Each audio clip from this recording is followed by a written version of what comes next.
A multi-agency team this morning failed to appear before the Parliamentary Joint Committee probing the ongoing sugar scandal.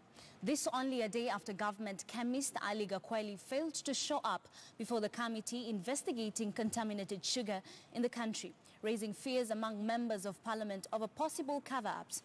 In a letter from the presidency addressed to the Speaker of the National Assembly to the committee, Matiang'i insists he must appear together with the multi-agency team. Some members were not sure where a government chemist report which found sugar samples were contaminated with, among others. Mercury came from adding to the confusion. That through the communication that the Speaker gave yesterday, it was very categorical that ministers can accompany other agencies, but it is not a must that the minister must appear in person. We wrote a letter to the multi-agency to appear on their own. We also wrote a letter to the government chemist to appear on their own, because the questions being asked are technical questions which can only be answered by the technical people who undertook those particular kind of tests. Unfortunately, they have said that they cannot appear alone. They have to appear with the minister. And members, honorable members, it is just the other day that you saw ministers complaining that they are being summoned to come to appear in Parliament, and they are saying that they are being told to come so many times to Parliament. In this particular instance, we said categorically that we don't want to have the appearance of the minister because it's not necessary. But he is insisting that he has to come and come at his own time. And I think it's upon us now to make that final determination, because we have to move on. We have to write a report with or without the appearance of the various agencies. Committee is going to leave no stone unturned. We are going to say what it is that we have found. Obviously, we have encountered a lot of challenges as we went along to do our business. There has been witnesses that have not been cooperative, and we will also report it as such. But I want to assure Kenyans, we know that this is a very weighty matter. We are going to address it as such. We are up to the task. The committee is ready to say whether it is mercury we got or not, whether there are other impurities in the sugar. On Wednesday this week, when we were meeting, we expected to meet the government chemist. There was word that the officer had been cited in the presence of Parliament. The committee said that a subcommittee was to be formed, and that headed by the chairperson, a subcommittee headed by Honorable Simba Arati. What were the findings now that the government chemist has also given a wide berth to this meeting? The person who was given that task is here, and Simba, you can also report on the same. You are also a chair, so please. I want to answer my brother Amimo that yes, there was a committee which was just suggested on the floor of the House of the committee that we investigate if indeed the witness were within the premises of Parliament. I want to confirm that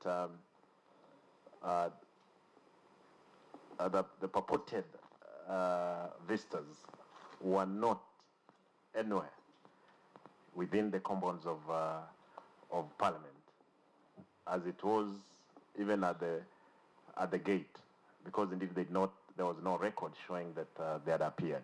It was a rumor, and we could not dwell on rumor. Parliament on facts through CCTVs, through written documents, all records which is there. Therefore, Chair, I want to confirm to this committee that the member who had sought that those people had appeared, later on she indicated also she had that these people were outside the premises of Parliament. Therefore, we cannot ascertain if they were passing by. We can't even know who was he. All right, we now want to cross over to our city centre studio where we will be speaking to our senior parliamentary reporter, that is Patrick Amimo. Patrick, there has been confusion in this scandal, and this morning a multi-agency team failed to appear before the committee. Do we know why? Thank you, Ashley. In fact, this particular morning, we expected the multi-agency team to appear before the committee because on Wednesday they were supposed to appear, but they wrote a letter indicating that they wanted it to be done on Thursday afternoon. Yesterday, we camped at County Hall at around 3 p.m. expecting the multi-agency team to come, but again, they failed to show up. And they told the committee that they wanted, they would be appearing before the committee this morning. But apparently what happened was that a letter was written to the clerk of the National Assembly from the president indicating that they will not be able to attend. They want more adequate time to, they said they have been served a short notice. They cannot adequately prepare to answer members of parliament probing this particular matter. Of essence, especially when why the government chemist should appear before the committee, why members wanted him to come before the committee was because of that idea that the seized sugar has mercury. It is an allegation that was made by the CS Interior, Dr. Fred Matiang'i, when the sugar was first seized, and he claimed that there was mercury. But when he appeared before the committee, he said that that was a cautionary measure he was giving Kenyans, and he was also very cagey on whether that sugar contained mercury and or not. But he said it was a precautionary measure that he was giving Kenyans out there. But since that time, Kenyans are apprehensive. It is 29 days since the committee was constituted to come up with this, to explain to Kenyans whether the sugar is contaminated and or not. We've seen government agencies dealing with on the matter, especially the Kenya Bureau of Standards appear before the committee. Initially, they told us that they are sampled, they tested the samples and found that there was copper, they also found lead into the samples. There was yeast, there was mold, and they said 60% of the seized samples were unfit for human consumption. But later on, when KEBS appeared before the committee about 2 weeks later, they changed their story and said they now left out the aspect of lead in that sugar, which we saw members of the committee pressurize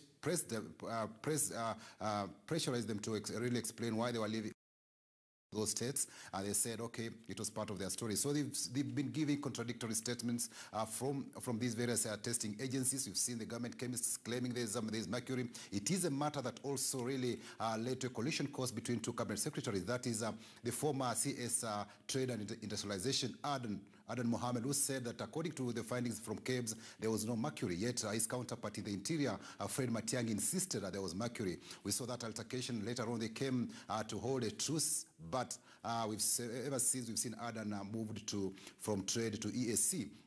And having been replaced by Peter Munya. So it's something that is really causing confusion. We saw members were supposed to write a report last weekend where they went to Mombasa. The report was supposed to be tabled in the House this Tuesday. But apparently, again, when in Mombasa, we are told that some powerful individuals went to where the committee was writing a report and tried to interfere and or influence the report writing, which divided members in the middle. And now, when they came to the House on Tuesday, the Speaker gave them until Wednesday next week to table their final report. And we're seeing these government agencies dilly-dallying, and it's apparent probably they might not appear before the committee, perhaps buying time to ensure that this committee does not come up with a complete report and or make its report look maybe not that thorough. But then when covering the report, it's very, very clear that also members are split in the middle with regard to this the sugar, whether it's contaminated and or not. And we've seen some say that they will write a minority report should the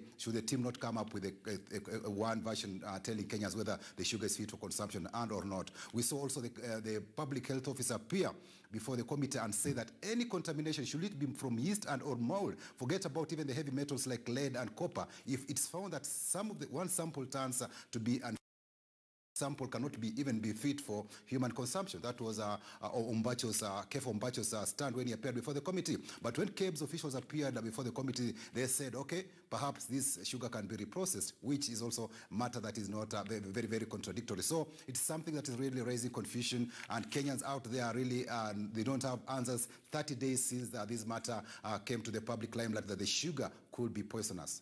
Ashley? All right. Many thanks, Patrick Amimo, there for that extensive update. Joining us from our City Centre studio, our senior parliamentary reporter, Patrick Amimo. Of course, our esteemed viewer, this is a story that